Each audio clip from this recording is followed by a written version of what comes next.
Baik, kali ini saya akan buka dua sesi pertanyaan ya. Sesi pertama ada dua penanya. Disilahkan. Barangkali nanti yang bertanya dimohon untuk maju ke depan. Nah, dimohon untuk maju ke depan. Biar apa? Biar lebih dekat kan gitu. Tak kenal maka tak tahu. Baik, disilahkan. Di sesi pertama ada dua penanya. Silahkan untuk Mbak yang kerudung hitam. Silahkan maju ke depan.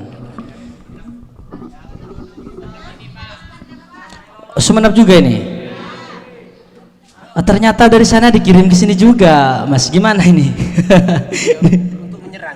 Untuk menyerang. Oke, silahkan sebutkan nama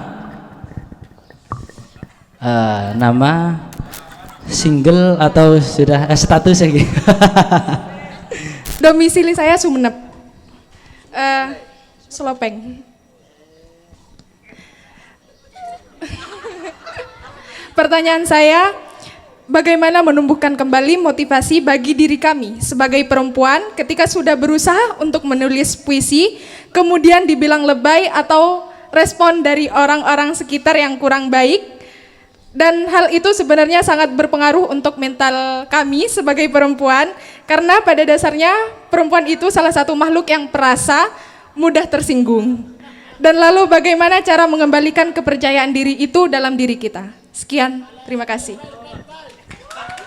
Baik, terima kasih. Mbak Dewi Sosilowati Soekarno Putri, bukan.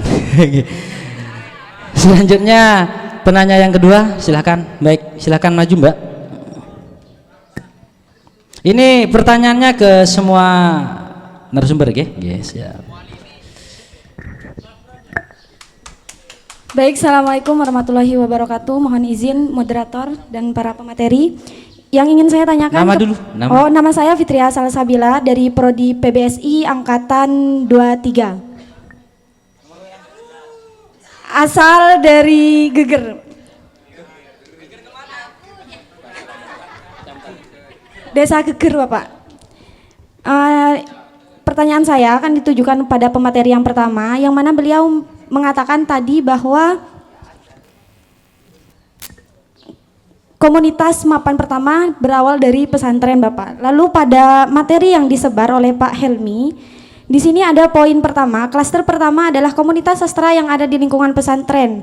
Komunitas ini saya anggap sebagai komunitas yang lebih kuat dan permanen karena aktivitas komunitas ini lebih mengakar pada kegiatan-kegiatan pengajian kitab kuning. Dan pertanyaannya Bapak, hubungan antara kajian kitab kuning dengan dalam memperkuat aktivitas komunitas sastra di lingkungan pesantren itu apa? Terima kasih. Wassalamualaikum warahmatullahi wabarakatuh. Waalaikumsalam warahmatullahi wabarakatuh. Terima kasih Mbak Dewi. Dewi. Mbak Fitri. Oh, Mbak Fitri. Oh, ternyata saya terngiang-ngiang dengan Mbak Dewi. Baik, bisa langsung dijawab. Ini pertanyaan dari Mbak Dewi ya.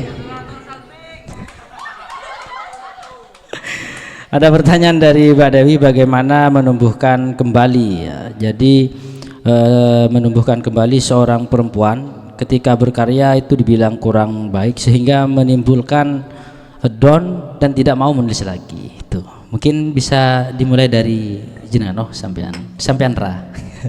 Ternyata Lora ini senyumnya manis sih. Dia salah tingkah karena pengen jadi orang Sumenep katanya. Oke, Mbak siapa ya? Dewi ya? Dewi. Bisa tukeran nanti Mas, sampean ke Bangkalan, saya ke Sumenep. Gimana? Berapa Ben? Oke. Menumbuhkan spirit menulis bagi seorang perempuan sebagai katanya perempuan makhluk perasa. Betul ya, perempuan makhluk perasa.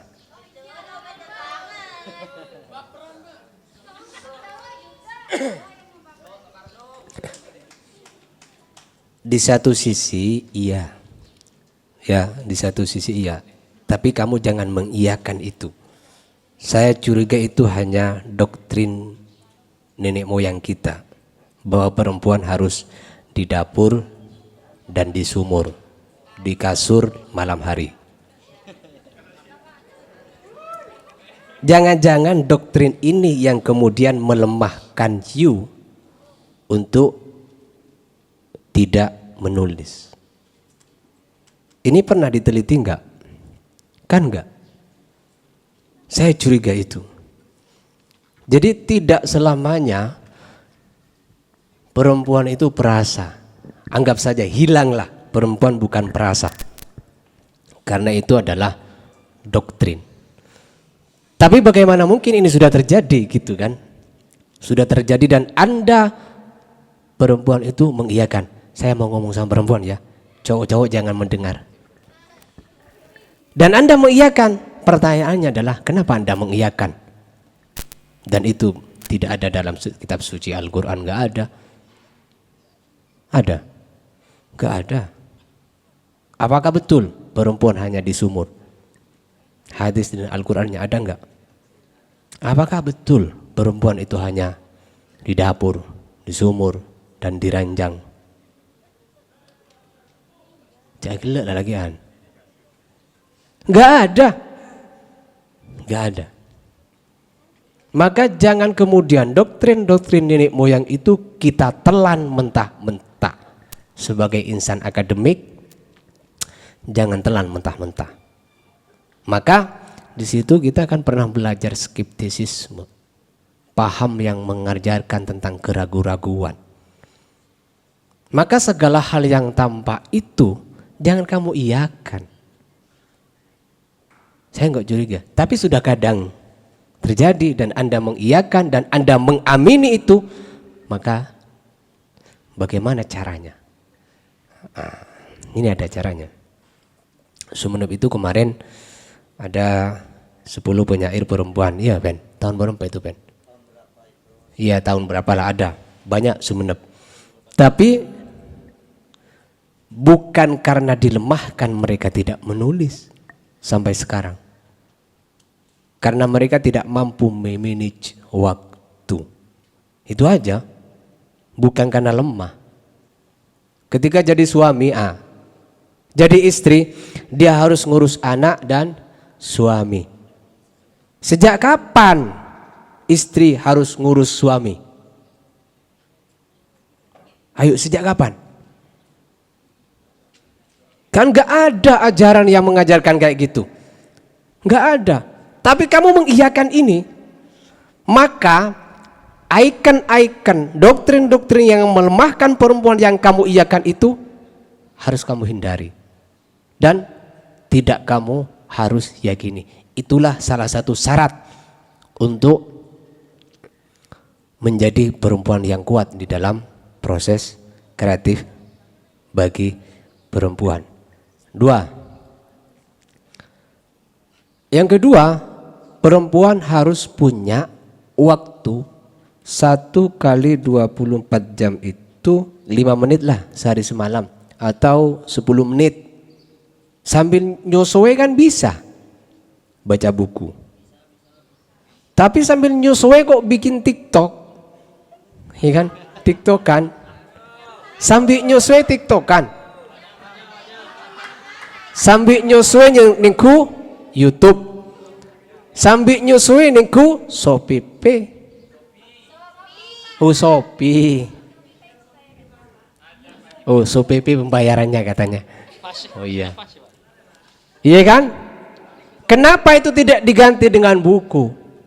Karena kamu sudah mengiyakan apa yang telah didoktrin oleh nenek moyang kita. Dan kamu membenarkan itu. Salah siapa? You. Salahmu. Salahmu. Itu yang kedua. Yang ketiga, ini bukan khusus cowok ya. Karena cowok tak nyosoe. Kan iya? Iya kan?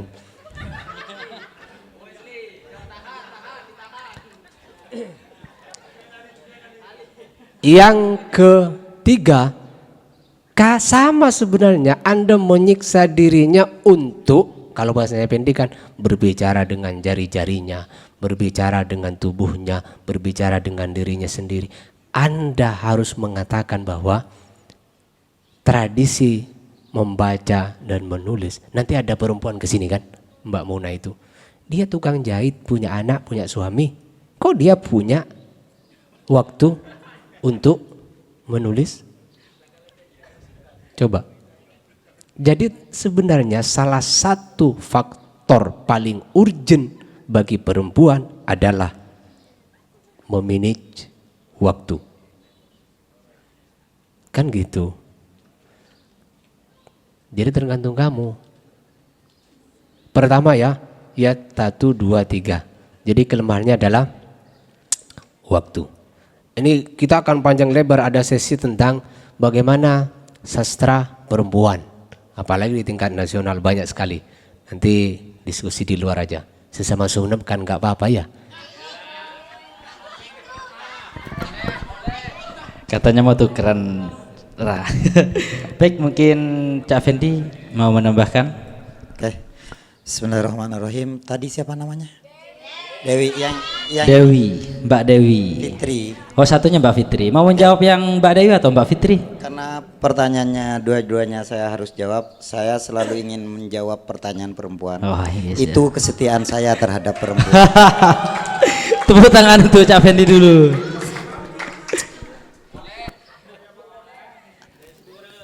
Kemarin di tanggal 28 September saya ngadain acara yang sama kayak gini. Mungkin berbeda warna saja.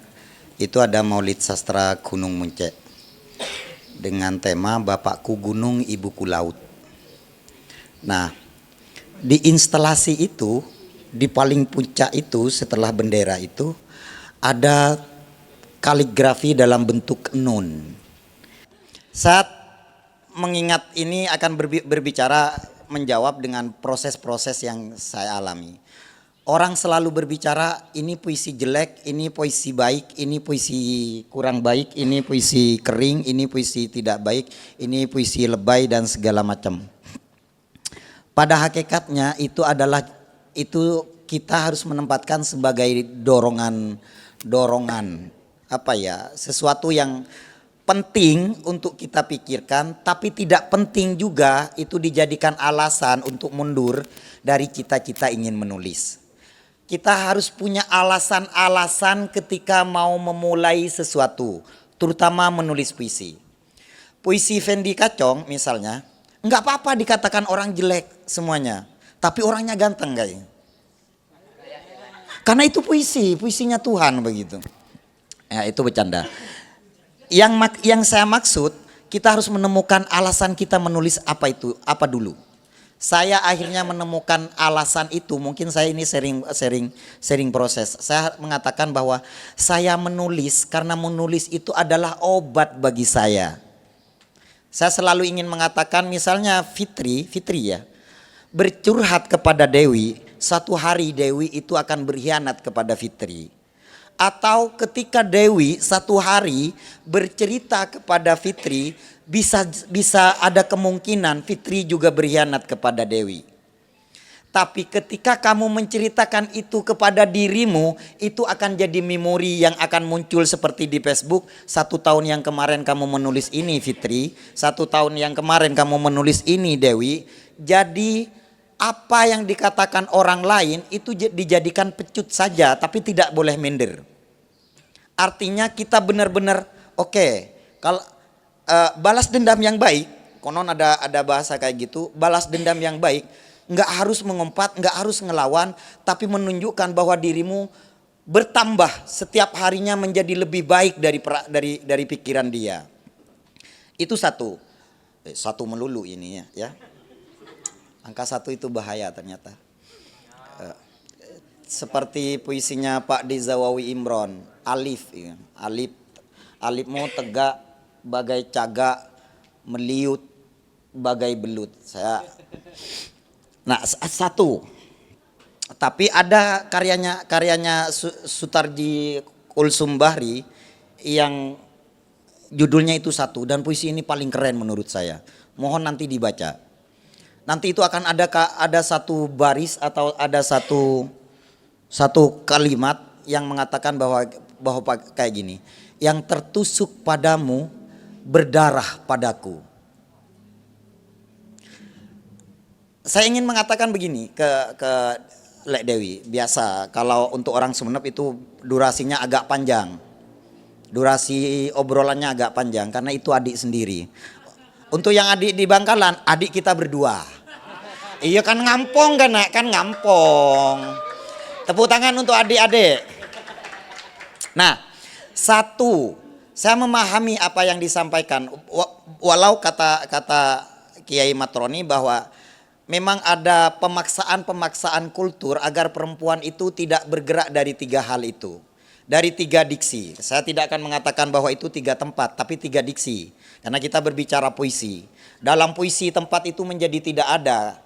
Tapi dalam puisi kita membutuhkan diksi, walaupun itu adalah diksi tempat. Kita tidak cuma ada di kata kasur, kita tidak cuma ada di kata sumur, kita tidak cuma ada di kata dapur. Tergantung kepada pilihanmu. Kamu menulis untuk apa dulu. Kalau kamu menulis untuk dipuji penyair, maka konsekuensinya kamu akan dinilai seperti apa yang disampaikan Kak Matroninya, akan dipretelin satu persatu. Itu penting dan itu bagus. Tapi ketika kamu menulis adalah niatnya mengobati lukamu, kamu kecewa kepada siapapun lalu kamu ceritakan. Kamu ingat kalau perempuan saya ingin memasukkan dalil lagunya Maya Estianty. Apa dairi yang itu ada kayak gitunya. Jadi ada kan? Itu coba didengar. Itu keluhan perempuan yang dia sebenarnya menemukan dirinya, lalu berbincang-bincang dengan dirinya, dan dia menuliskan dirinya kepada dirinya. Dia menemukan percintaan yang romantik dengan dirinya sendiri. Dia sudah hampir tidak perlu dengan pernyataan orang lain. Saya akan meloncat kepada dalil kedua. Ketika Robiah Al-Adawiyah, Enggak, ini penting. Robiah Al-Adawiyah itu dipanggil oleh salah seseorang tetangganya ketika dia mengatakan, wahai Robiah Al-Adawiyah itu adalah orang yang menyukai kesendirian, orang yang banyak berbincang kepada dirinya, karena siapa yang tahu kepada dirinya dia berarti sudah berkenalan dan bertatap bersalaman berpelukan dengan Tuhan kayak gitu.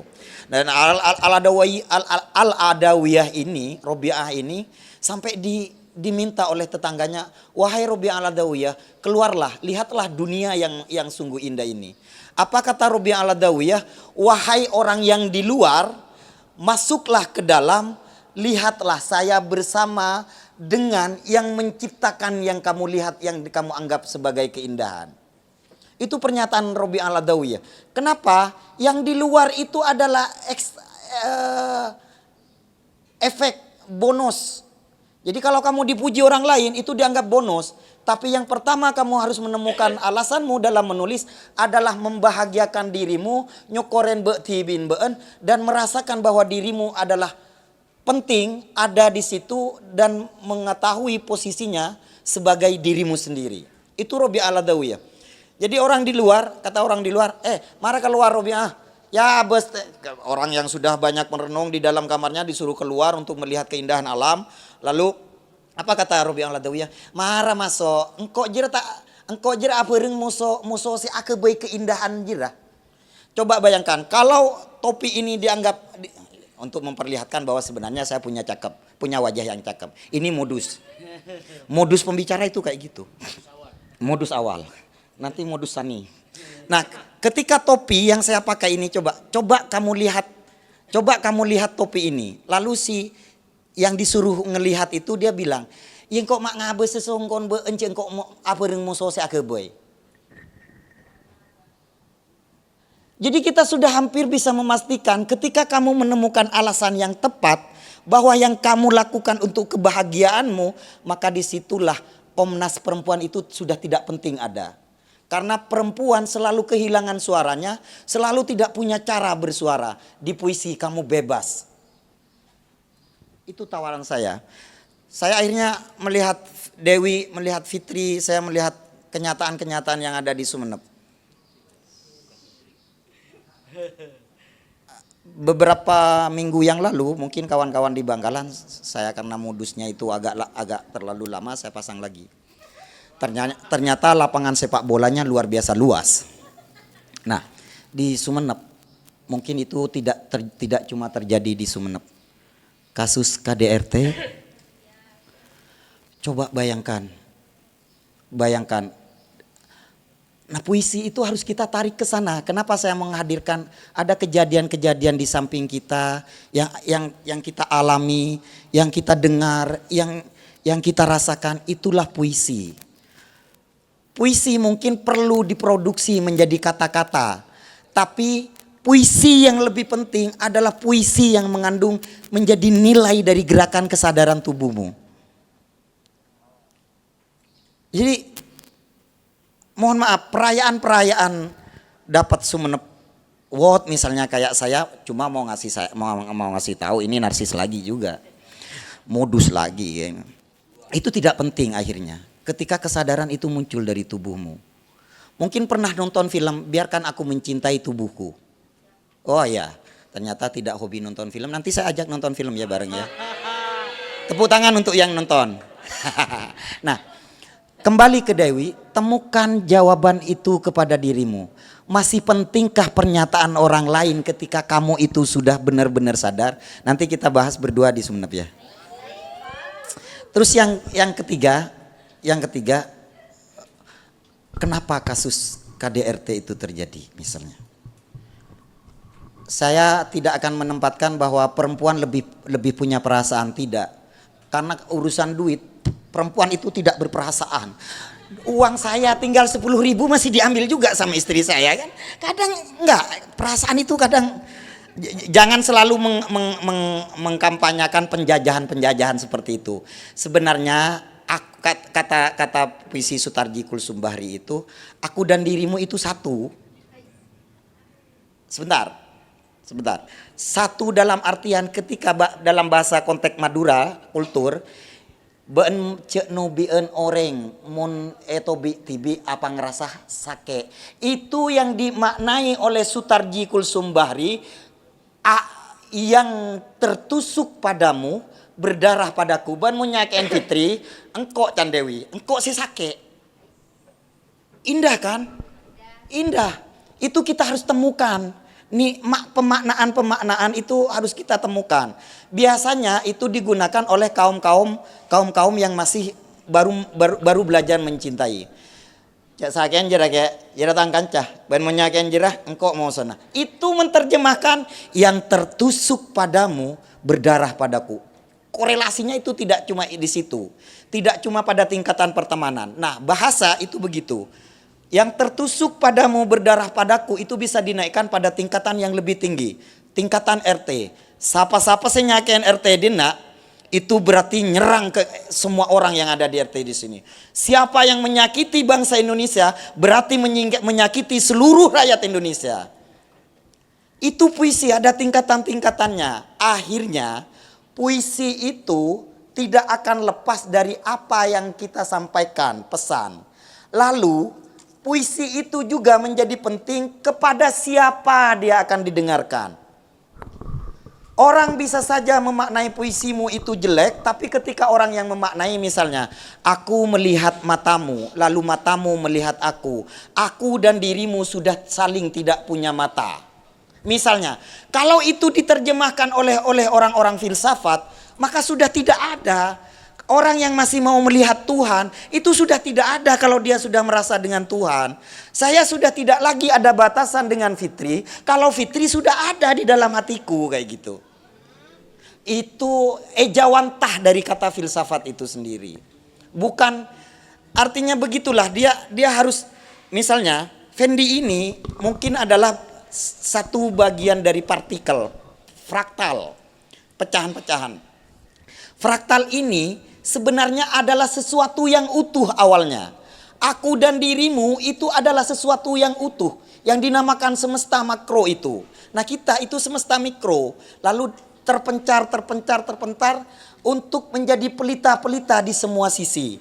Lalu ketika dia menjadi pelita-pelita di semua sisi, jadilah yang dikatakan semesta cahaya. Itu puisi. Kita tidak bisa memaknai puisi itu sebagai cuma pada produksi kata-kata. Di Indonesia banyak orang yang maksimal pengen berkata-kata, tapi sangat sulit orang yang mau mendengarkan. Misalnya kayak sekarang saya itu dengan Kak Matoronenenya adalah menghegemoni pendengaranmu untuk mendengarkan cerita saya. Tetapi agar saya lebih bijak, mari kita lihat bahwa kita butuh pena. Agar kita tidak dianggap oleh orang gila seperti surat Al-Qalam itu, Nun itu.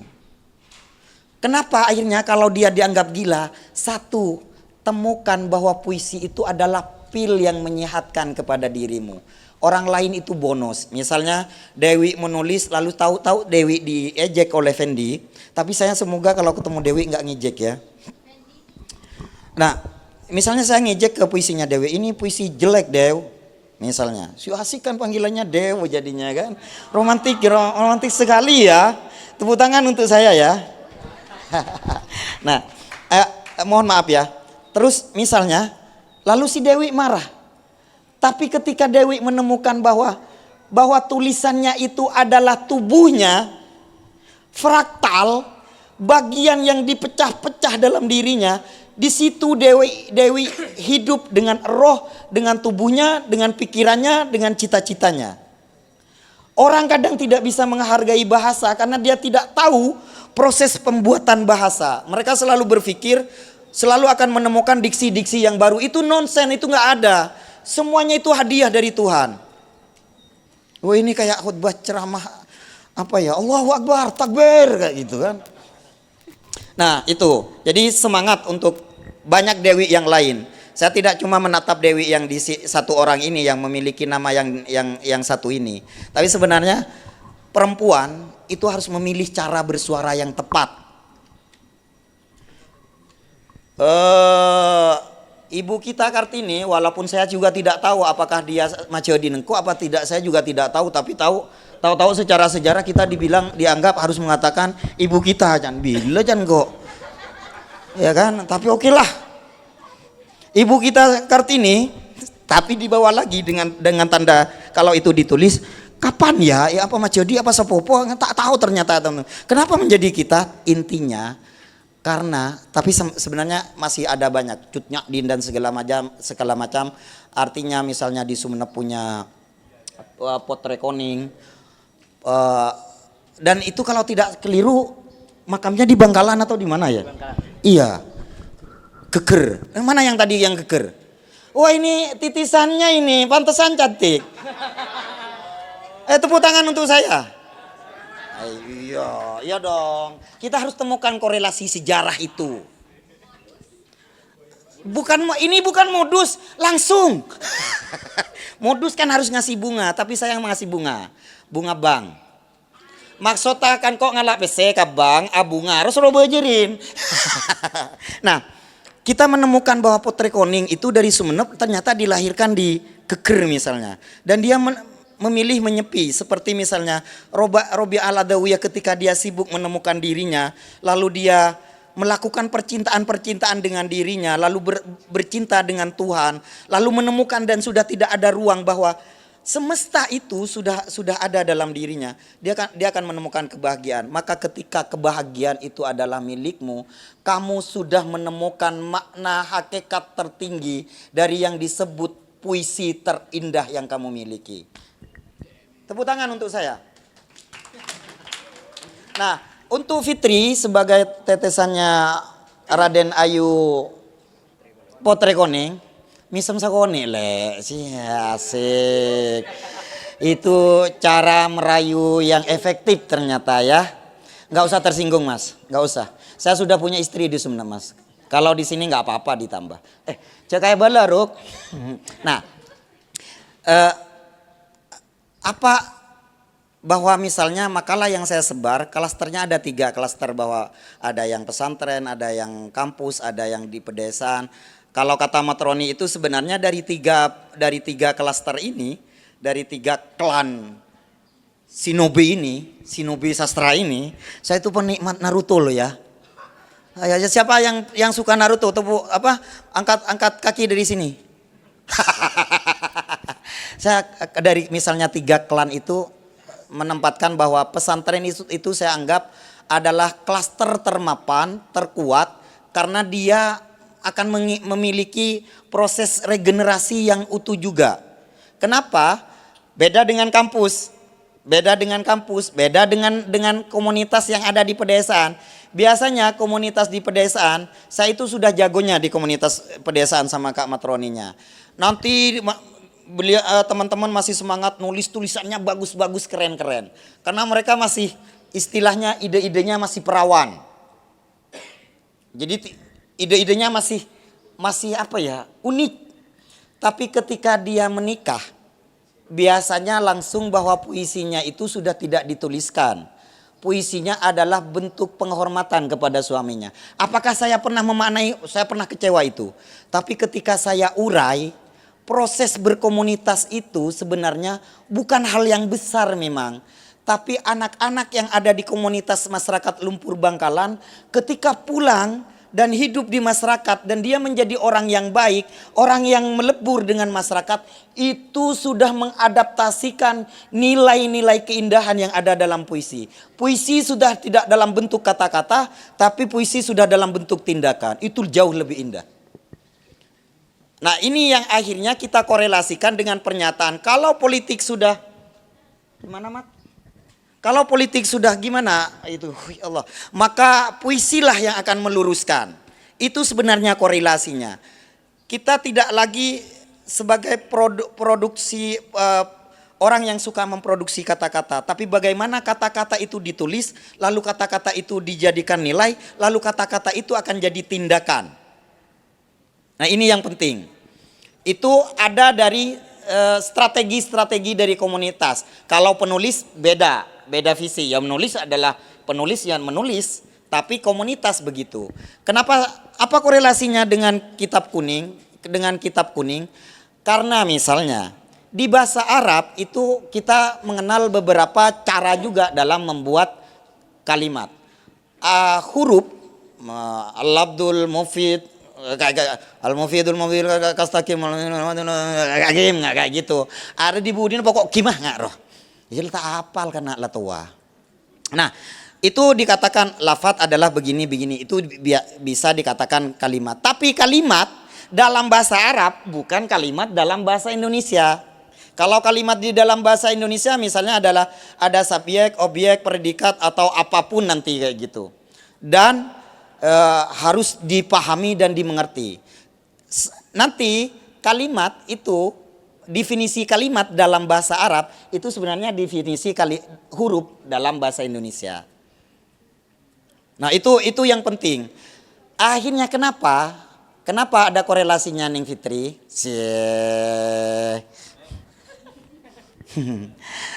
Korelasinya karena mereka misalnya coba dilihat seberapa besar kemesraan Tuhan kepada kita yang lebih puitis. Kita nggak usah selalu ngaji mencari alasan-alasan bagaimana Tuhan sebegitu romantisnya dengan kita. Misalnya, itu di TikTok sekarang banyak. Misalnya begini, kalau semua orang meninggalkanmu, maka saya tetap akan bersamamu misalnya. Banyak kan kemesraan. Itu lahir dari mana? Lahir dari yang alat bahasanya itu dari bahasa Arab. Nah, bahasa Arab itu di pesantren dipelajari sebagai bahasa kitab kuning. Bahasa kitab kuning nanti kalau sudah ada perayaan ada nasi kuning, ada tumpeng dan segala macam. Itu akhirnya bahwa ini yang kita maksud sebagai tradisi lisan sastra Arab yang diakumulasi dengan tradisi lisan kultur orang Madura menjadi tradisi lisan sastra nasional kita. Itu yang akhirnya akan selalu unik. Orang-orang yang ada di pesantren itu ada di tiga tradisi, 3 item tradisi. Tradisi sastra lisan, sastra tulisan bahasa Arab, tradisi sastra lisan dan sastra tulisan bahasa Madura, dan tradisi sastra lisan dan sastra nasional, sastra Indonesia. Itulah yang saya maksud, ketika pun sesuatu tumbuh dari komunitas ini, mereka sebenarnya sudah mengadopsi 3 tradisi berbahasa dengan lengkap. Nah, itu. Nah, bukti contohnya, coba lihat sastra lisan orang Madura. Kei bintang ale keker bulan pakei na cenur koning. Kita tidak punya istilah tradisi dengan Melayu aslina. Kita menganut tradisi sastra bebas. Coba kei bintang ale keker bulan pakei na cenur koning, itu bebas. Kakak elang mana? Sajan jauh, pacau nah,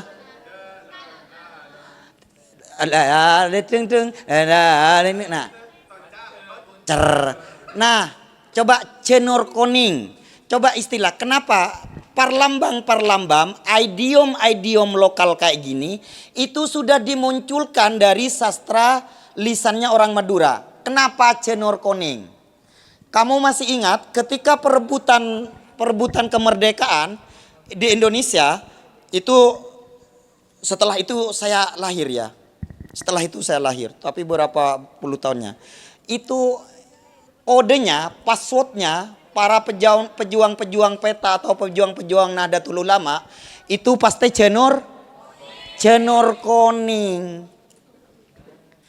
Mulailah kalau misalnya ini masuk ke kritik puisi atau kritik sastra.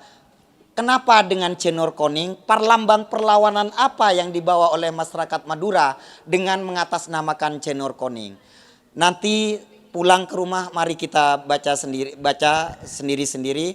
Jadi untuk Le Fitri, untuk Le Dewi, dan untuk ale-ale Dewi Majemuk, Fitri Majemuk, saya anggap Fitri semua, mulailah menulis. Kita harus melawan kekerasan dengan kelembutan. Kita harus memadamkan api dengan air, bukan menyalakan api dengan bara. Assalamualaikum warahmatullahi wabarakatuh. Wabarakatuh. Plus dulu untuk pemateri yang pertama. Selanjutnya mungkin ada tambahan, Cak? Ada ya? Saya kasih waktu karena waktunya mau habis. Saya kasih waktu 6 menit. Kasih waktu 6 menit. Itu sepak bola kemarin gara-gara 6 menit. Jadi 100 menit. Iya, tadi itu ada apa? Di bahasa Arab itu kan ada ilmu lughah gitu ya, ilmu bahasa, ada ilmu arud juga. Di situ makanya salah satu kalimatnya kan ada tadi kalamuna laftun mufidun kastaqim wasmun mufi'lu summa harfunil kalim. Jadi beda memang antara apa kalimat yang disebut di Arab dan di bahasa Indonesia itu beda. Itu pertama. Yang kedua, apa keterhubungan antara puisi dengan kitab kuning? Bagi seorang santri itu, kitab kuning itu adalah data bagi puisi. Apa yang dituliskan itu adalah isinya apa yang dibaca dalam kitab kuning. Jadi bahasa itu hanya instrumen. Ya. Bahasa puisi kan instrumen aja, alat untuk menyuarakan data yang ada di kitab kuning. Ya. Cuman bahasa puisi itu kan beda dengan bahasa kita sehari-hari. Bahasa puisi itu lebih puitik, estetik, dan eksotik, iya kan? Karena Caca Putri Kuning ini aku kan ada eksotiknya. Itu. Jadi di kitab kuning itu ada data yang harus dipuisikan dengan bahasa yang puitik. Jadi puisi itu hanya instrumen, alat untuk mempuisikan apa yang ada di kitab kuning. Sama kalau Anda tidak bisa baca kitab kuning, baca buku kitab putih, buku itu kan Kutubus Sohro namanya itu, kitab putih. Ya sama, apa yang kamu baca itu adalah data. Ya, kamu baca tentang apa namanya? Baca buku novelnya siapa ya? Sang Pemenang Berdiri Sendirian. Siapa itu? Paulo Coelho. Paulo Coelho ya. Ya dari Brazil itu kan. Sang Pemenang Berdiri Sendirian. Misalkan baca itu data. Jadi puisi. Kan gitu. Jadi puisi itu hanya alat untuk membahasakan data. Itu ya. Jadi apa hubungannya kitab kuning dengan puisi? Ya sangat berhubungan karena kitab kuning itu adalah data. Seperti Anda meneliti kan, membuat skripsi. Datanya ini dituliskan bahasa, alat untuk menarasikan data. Persis juga dengan puisi. Itu. Kalau berapa lah? Ambul ya. Era penutup. Menurut saya begini, lebih baik bertindak kamu walaupun sedikit daripada tenggelam dalam angan-angan untuk berbuat banyak. Terima kasih. Wallahul muwaffiq ila aqwamit thoriq. Assalamualaikum warahmatullahi wabarakatuh. Waalaikumsalam warahmatullahi wabarakatuh. Terima kasih saya sampaikan. Mohon kami ralat ya. Tadi ada 2 sesi, ternyata sesi yang terakhir kami gugurkan. Hanya ada 1 sesi. Barangkali mungkin ada closing sesuatu hal yang mau disampaikan. Pak Fendi. Sebenarnya perjalanan saya ke sini itu karena atas keestuan ke masyarakat Lumpur Bangkalan. Bapak saya tadi malam ketiganya meninggal. Tapi saya memaksakan diri, bukan memaksakan sih, saya datang dengan gembira, dengan bahagia untuk menemui masyarakat Lumpur Bangkalan. Mari kita doakan Bapak siapapun yang telah dan belum mendahului kita, semoga hidupnya dimanapun dengan cara apapun bahagia, selamat, sentosa. Al-Fatihah.